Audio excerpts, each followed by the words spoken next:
In Koboko, we don't have anything like people power. I don't even think that they can step there. Because I will not. Because the gateway to Koboko is Anita. I am the gateway. I've put a roadblock there. A few moments later. A few moments later. SpongeBob Mordecai agambye a few moments later tebamwagala Koboko gateway ye Koboko ye Evelyn Anite. Ladies and gentlemen, Koboko!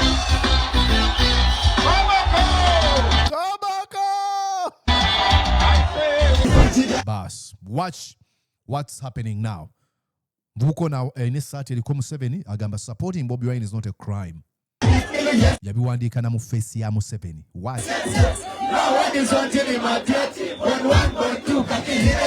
Tachiriho mwana wa Uganda urukuzarwa kagerata Mutewachaliwo mwana wa Uganda azalibwa nafa. This is mocking parents. According to Uganda News Report, 400 newborns die in Uganda every week, an average of 57 per day. Mugende mbagamba aba batukuba amayinja bakyagura nti mwali bakufa naye lwa NRM mwawona ne mukula. That's blasphemy. You're watching Mordecai Marissa Live Political Commentary. Please consider subscribing to help grow Uganda's Voices of Struggle ecosystem. Thank you. I cannot appreciate you enough for using your valuable time to always go on social media, break down things for people.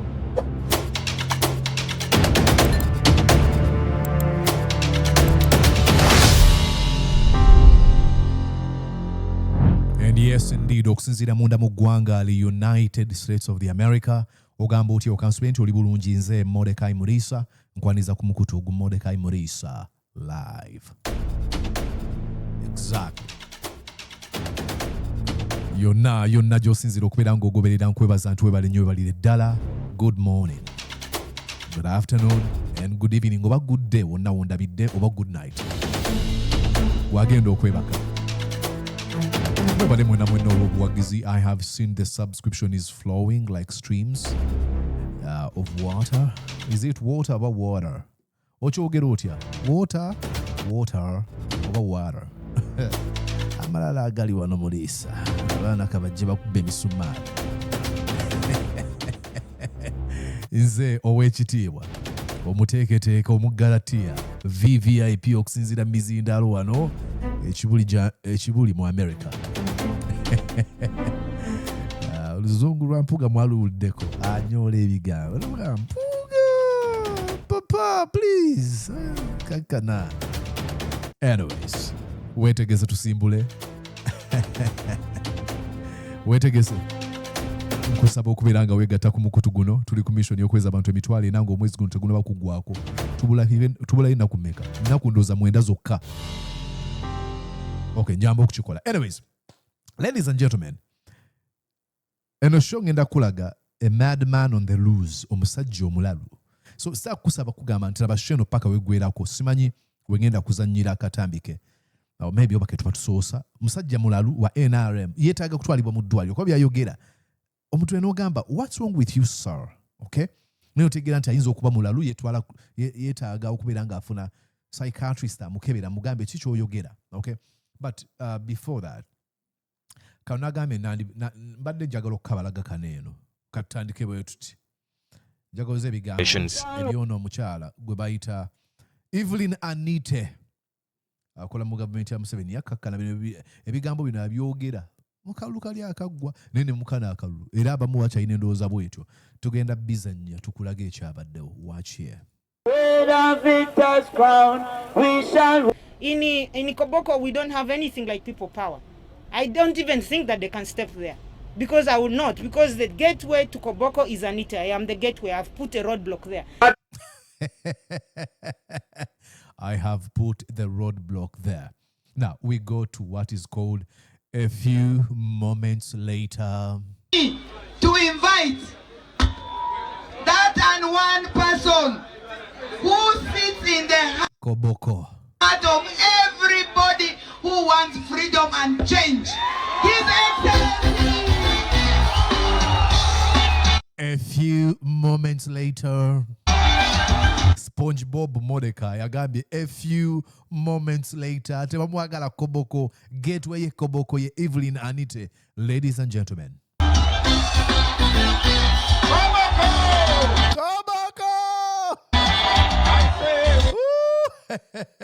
We are fighting for freedom, and I think you want to see more of what I am talking about.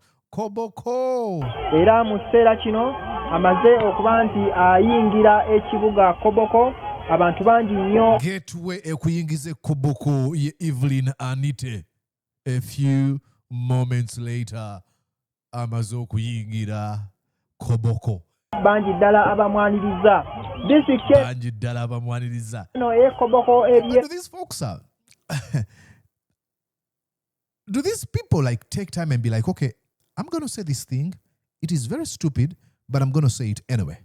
I don't know. Like, because there's a conclusion you get to if you're going to say those words. Wale bigambo byogamba nti kino kyengenda okwogera kya kisiru naye kankyogere anyway. Because that would be stupid. Like, kyekimunganzi, I don't support Yoweri Kaguta Museveni. But it would be utterly stupid of me to say Museveni bw'anaagenda mu kitundu kino tajja sango yadde muntu n'omu amuwagira.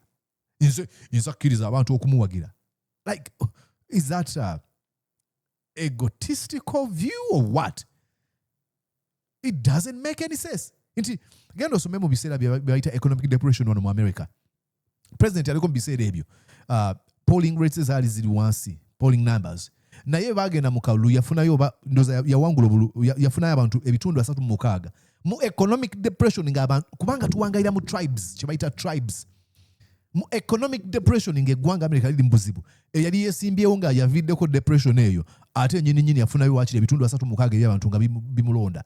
Because some people are going to identify with a thug, with a thief, with the wrong person, despite kati bogamba the gateway to Koboko yenze.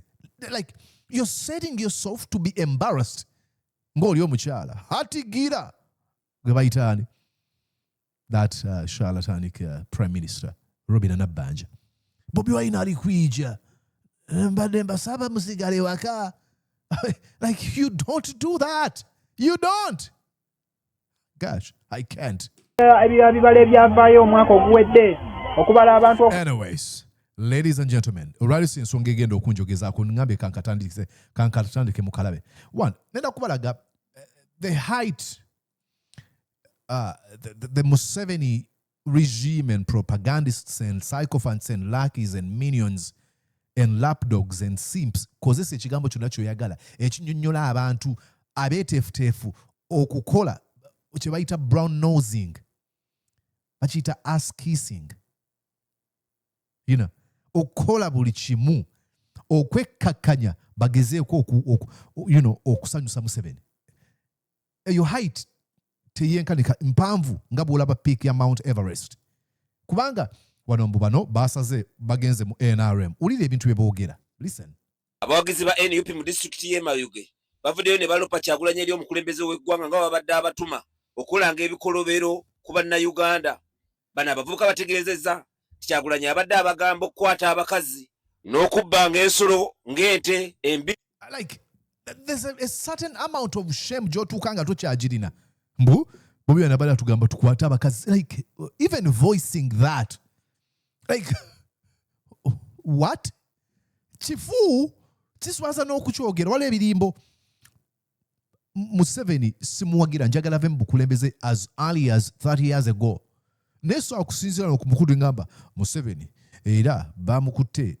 Wala ekyo kyosobola kwogera sinaako bukakafu ne bw'oba okingambye nkyogere mala gamba ndeetera obukakafu. Naye bano bajjawo obuvumu. Bwe boogera bino bagenda kufuna ssente. Bobi Wine tugambye tukwate abakazi. What? Is there any shame? Enkoko kosa n'embuzi basobole okuvumaganya gavumenti. What? Nti tekuuma abantu bano ab'e Mayuge bagamba kyabbo bakooye Kyagulanyi batumanga ebikolebero ebikyamu era ne babuulira omukulembeze w'eggwanga kati nga Musezagula Soyani nti bo bino ne bibeera posted by NRM secretariat. Like, koye Kyagulanyi bakozanga ebikolobero era ne basalawo nti kati bagenda kuwagira ye balekeraawo okubeera nga babasiba mu makomera. Okay, that's nonsense. But lwaki nkuzanyidde akatambi? Because I want to show you One side that is built on tactics of manipulation, of utter lies, of buffoonery. That's what you just watched. Of disrespect, of shallow-mindedness.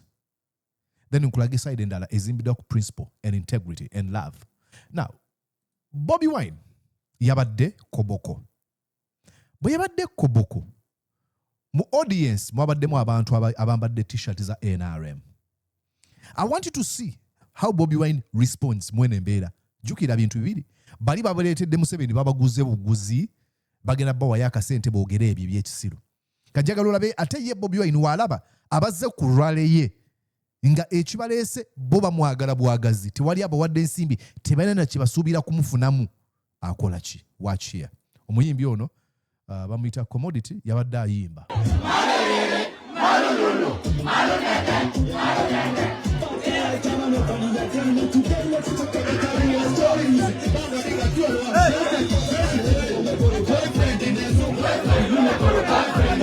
Yes, taweeyo ebigambo byonna babimanyi.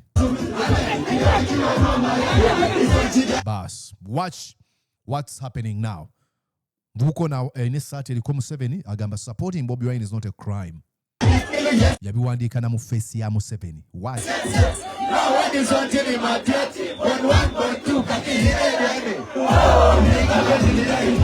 Agamba zina sigagako ddala obeera nga Zolo, olina otunula amaaso galina otunula eno ate n'okola emikono nga gitunula eno simanyamba piano. You ne nkusanga nga zina.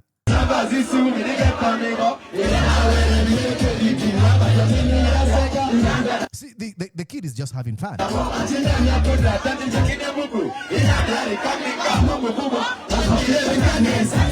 Ate nkugambye, please make sure that you watch to the end kubanga tugenda tunywa omusajja omulalu. Ajja. Mulalu ogenda kwewuunya.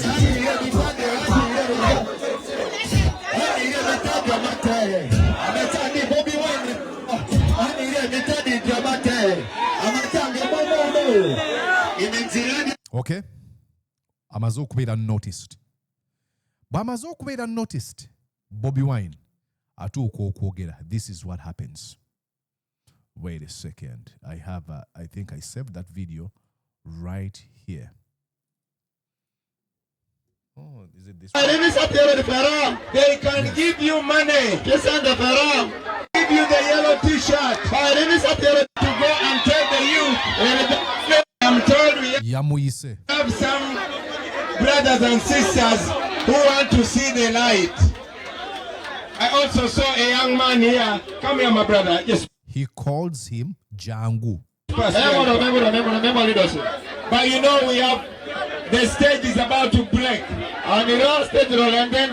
So I'm going to ask you to stand right there and wave to the people. I want you to come forward. I know that for a very long time, Museveni has been giving you free T-shirts. And he gives you money. He recognizes what is being used. And he tells you to go and tell the youth Bobi Wine is lying to you. The young man here is telling you supporting Bobi Wine is not a crime. They can give you the yellow T-shirt. They can give you money. They will tell you to fight your fellow young people. That's what he does. Agamba nti basobola okuwa sente. Tali mu kuvuma, yali mu kwogera bye bakola.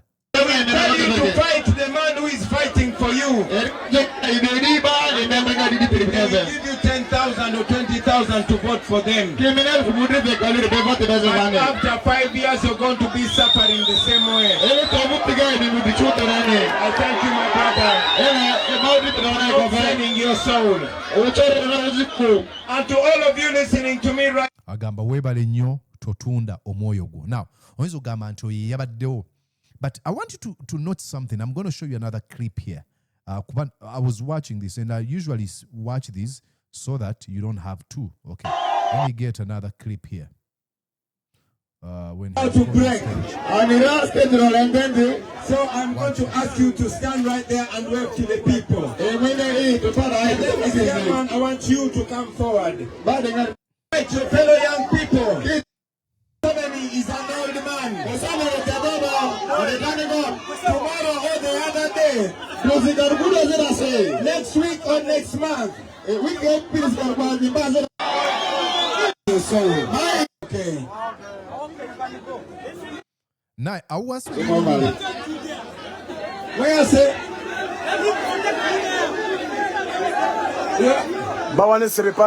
awo nyini abawanise ebipande ebyo sigamba mutabalaba n'abo abawanise ebipande bambadde NRM T-shirts is not tagama nti kati sawa zino kamba koise to their advantage. No, gamba we need our freedom back. Supporting Bobi Wine is not a crime. Getting a red T-shirt. baabo bakulaga baagala na kuzijjamu bazanye politics. He's not doing it. He's not engaging in that. Bakola ne bamukwera signals katuzanye tuberenga abazijjemu. He could have taken that. Nga Museveni bwazanya Bobi Wine atugamba tukwata abaana. He's not doing it. Abalabye kapsita amaze okuyisawo message nti nisatu okujambala ne sente zebakuosa ozirya naye togeza n'otunda omwoyo gwo tolonda abasajja sente z'olya samwe wa musolo tatwala kukoyisa ekyo.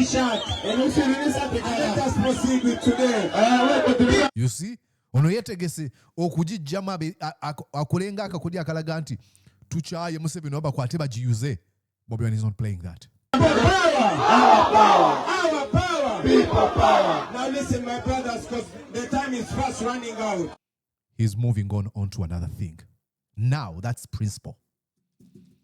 Chengezako kugamba.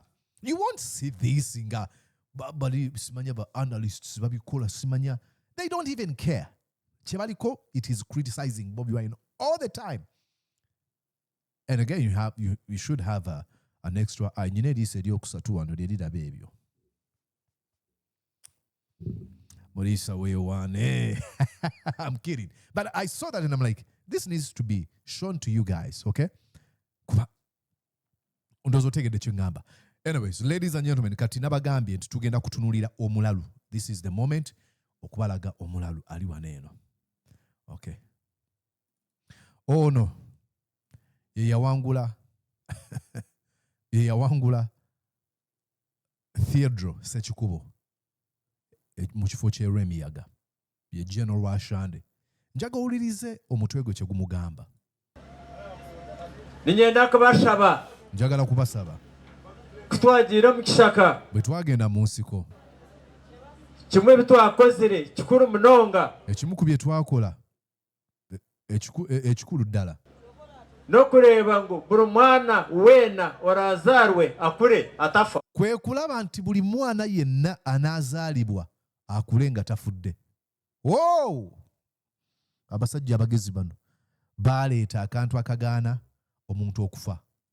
Omwana omuto. Takiriho omwana wa Uganda olukuzaalwa akagira ata? Mutewakyaliwo omwana wa Uganda azaalibwa nafa. This is mocking parents. This is mocking women who carry their children. This is so wrong. Like, even mothers abali wano. Abamu ku bo bafunye embuto Museveni nga ye mukulembeze. Bino byali mu kwogera ali mu kuba mockinga. Bano tebalina kitiibwa eri bantu. That's why Museveni atuula n'agamba the Indian Ocean is mine.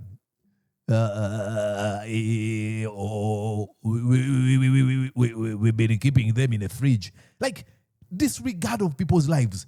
Like, he is mocking. Mubana abantu abatudde wana abakyala. Waliwo abazadde abadde bagezaako okuzaala kyebayita neonatal death ne kituukawo. Ebujje ly'ozadde okufa oba okufanga oli mu kulizaala olwa either obujjanjabi butamala ebyobulamu obitateredde na birala. Ali mu kuba mockinga mbu tewali mwana azaalibwa n'afa mu Uganda oba azaalibwa oba afa mu eyo embeera. Takiriho omwana wa Uganda olukuzaalwa akagira ata? Jeez. Akafa. Mugende mbagamba abo abatukuba amayinja bakyagula nti mwali bakufa naye lwa NRM mwawona ne mukula. That's blasphemy. That's sacrilegious. Oh, edini banadini baliwa. Nti Bobi Wine oli mulamula NRM. What? Ono mulalu is a mad man on the loose. Yetago kwatibwa. He's a mad man. And I'm sorry, I'm not being hyperbole. I'm not exaggerating here. What is he saying? Oli mulamula NRM. What? Inja bachagura ntumwari bakufa nairwa NRM mwawona nemukura. Look, you realize that abantu abatuddawo who are ostensibly reasonable, they're not even laughing because they'll be like, what is he even saying? What is he even saying? Norwete njagala bagamba mugende bulira abantu amazima mti abantu bali bakugwawo naye NRM ne President Museveni ng'agigayidinga y'ensonga lwaki weetuli ekyo nakyeza. Wait a second. Let's go here. And let me ask ChatGPT maybe. Yeah, let's use a computer here to let's ask. Still logged out. I don't want to have it here. Okay. What is the neonatal deaths in Uganda every day? Kuba oyinza gamuliisa omusajja omuwalana kibuuzo mbuuzizza muwendo gw'abameka abafa katusome wano eno maybe. According to Uganda News Report, 400 newborns die in Uganda every week, an average of 57 per day. Abaana ebikumi bina abazaalibwa obuto bufa buli week mu Uganda. Gwe mwendo gw'abaana 57 amabujje bubebi obufa buli lunaku. The neonatal mortality rate in Uganda is 22 deaths per 1,000 lives. Uganda has about 1.7 million births per year. 4,700 to 4,800 deaths, birth per year, per day, Buli lunaku abazaalibwa bali mu 4,700 ku 4,800. Kati kwabo 57 bafa buli lunaku. Kati yakugambye nti leka nawe tewakyali afa. That's mocking parents. That's mocking mothers. Silabakoba activists.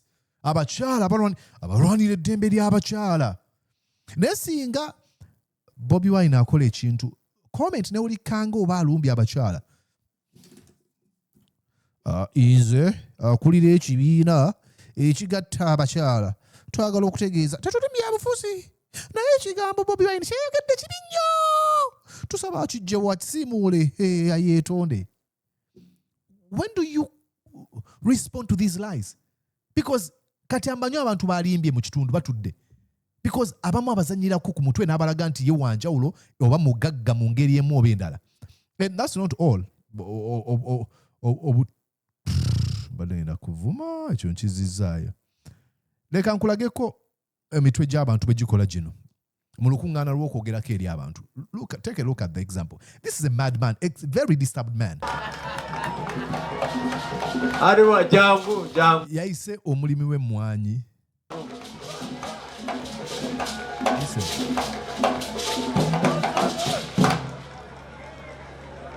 Mwaka.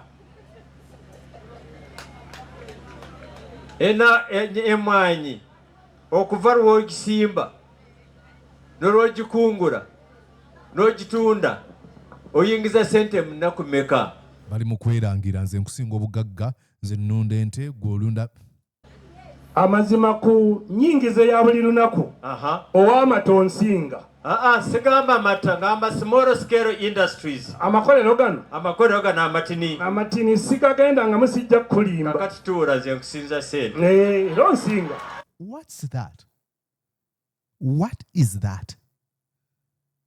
Like jangu newanire ku bantu nti nze nyina ente nfuna amata ofuna sente nkusinga sente gwalime emmwanyi oli mwavu. What are they doing? Bano be bali reasonable be bagezi mu NRM bategese omukolo simanya Greater Masaka whatever business pioneer biki ebyo ne bayita Rashande, a charlatan, a fraudster, a scoundrel, a fool, a dimwit, a dunderhead. Are you getting? Listen to what he's saying. Chichagamba abantu Kati abagamba tebalime mmwanyi. Naga genda kati nkusinga sente. Nange bensinga bangi. Anti owulira. Pattern and practice ya NRM. Nange kanveewo. Olw'okuba ekitiibwa bakifuna okusinziira ku sente and proximity to power, noli alina okuvunga muwaddeyo akagambo. Naye nange bensinga, onsinga naye nange bensinga bangi. What?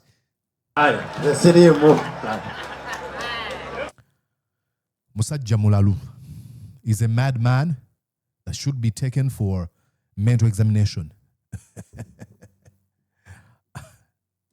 I don't know. I take back all those insults. I shouldn't be insulting him. I think what he says is complete ridiculousness.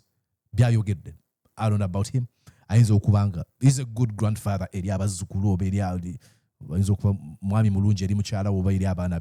But he shouldn't be saying these things.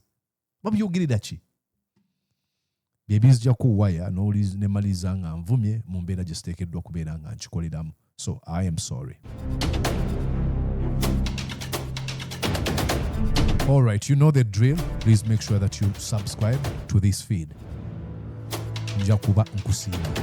Okay? Tugenda kuba tudingana kwagaliza okubeera obulungi mukana akaseera ate weeraba.